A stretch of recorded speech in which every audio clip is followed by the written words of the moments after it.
तो industry use of the micro organism, east is a unicellular fungus and is a micro organism. East क्या है? Unicellular fungus है और ये micro organism होता है। It live as a saprophyte on starch and the sugar rich substance such as the date palms and molasses on grapes and humans. इन सब पे ये पाया जाता है। It help in the fermentation of many food and has a great use in the industry. और ये fermentation में काम आता है फूड्स के और इंडस्ट्री में काम लाते हैं। It is use to making the alcoholic beverages. इससे एल्कोहलिक बेवरेज बनाए जाते हैं। Yeast is grown on the following things. ये ईस्ट है वो बहुत सारी चीज़ों पर उगता है। कौन कौन सी? Waste sugar to ferment into the alcohol. जो शुगर होती है वेस्ट उस पर उगता है तो उसको फर्मेंटेड कर देता है अल्कोहल में। Grapes juice to ferment into the wine. Grapes juice जो होते हैं उनको वाइन में चेंज करता है। Germinating barley to ferment grains forming beer. Beer बनाने में काम आता है ये। और ये जर्मिनेटिंग बार्ली जो होती हैं उनको चेंज करके बियर में चेंज करता है। Potatoes and different cereal for the preparing the alcohol. Potato से और सीरियल से अल्कोहल बनाया जाता है। Kneading starch for the preparing dough to be use the bread making.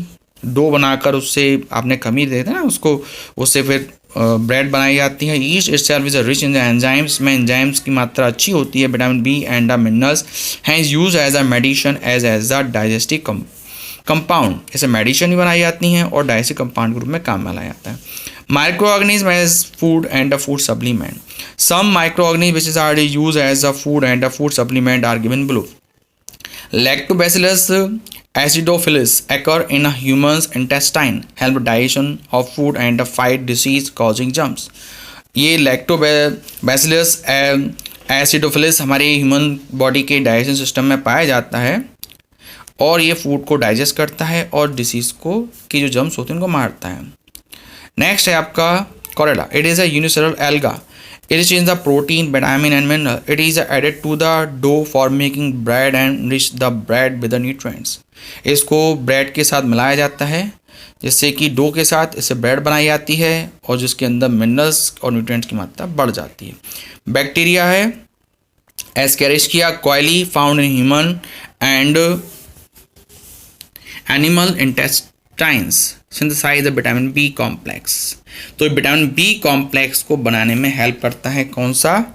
ये वाला जो बैक्टीरिया है इसको हम कहते हैं एस्केरिसिया कोली। इसके बाद है many of the organism specially algae are the food for the fish and other waste water animal which is the turn are food for the human beings.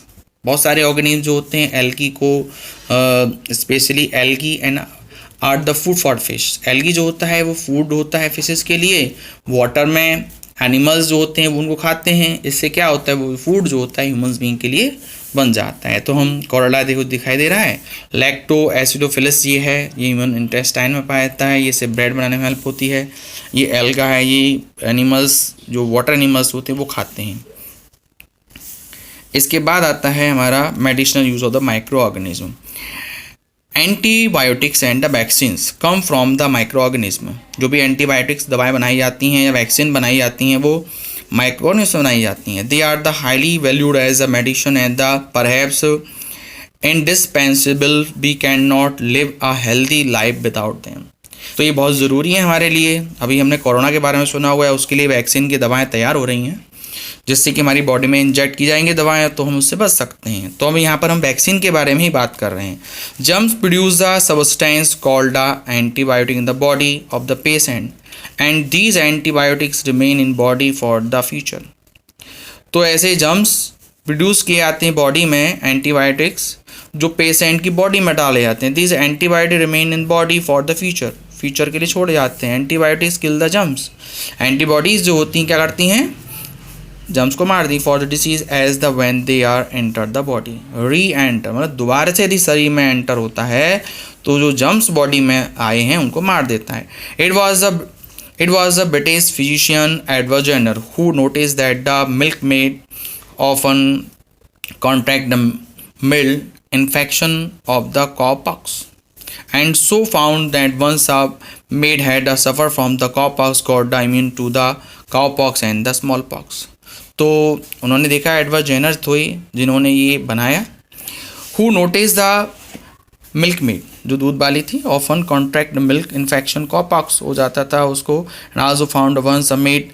उन्होंने फिर क्या किया, cowpox got immune to the cowpox and the small pox. Cowpox जो उसके अंदर मॉक्स था, immune system था कि जो स्मॉल पॉक्स से लड़ सकता। तो Jenner collect the cowpox fluid, तो जेनर ने क्या किया, काउपॉक्स का फ्लूइड लिया from one patient and push into the body of the healthy cowboy, और एक बच्चे के अंदर शरीर में डाल दिया। The infected cowboy got ill for 2 or 3 days only, जो बच्चा था वो 2 से 3 दिन तक बीमार रहा है only, and become the immune to small pox for life. उसके शरीर में स्मॉल पॉक्स के लिए फिर उस जम्स डेवलप हो गए। The fluid from the cowpox was a term as the vaccine, और वो जो काउपॉक्स था वो एक वैक्सीन के रूप में तैयार हो गया।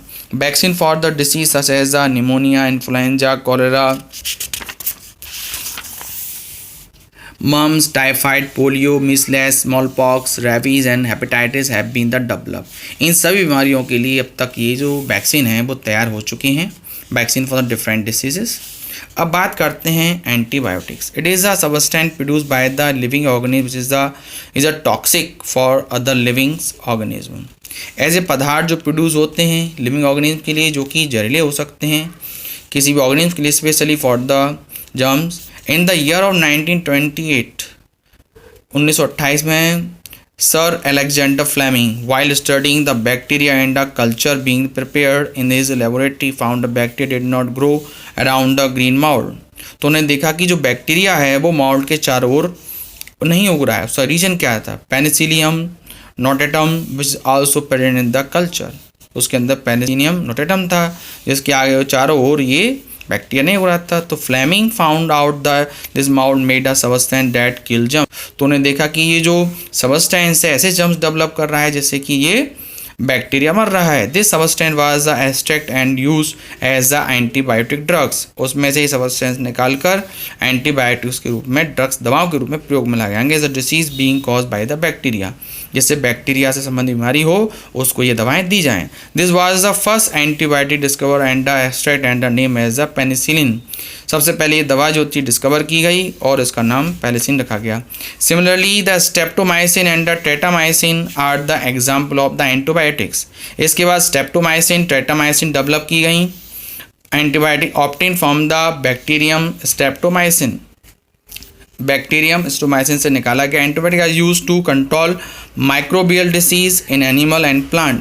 एंटीबायोटिक्स का प्रयोग माइक्रोबियल डिसीज के लिए किया जाता है। They are not effective on the viral diseases, ये वायरल डिसीज के लिए इफेक्टिव नहीं होते हैं। These are the antibiotics, penicillin, streptomycin, tetramycin are the antibiotics. Antibiotics के बारे में कुछ फैक्ट्स भी हैं। Antibiotic is the substance secreted by the one living organism which is the poison for the other.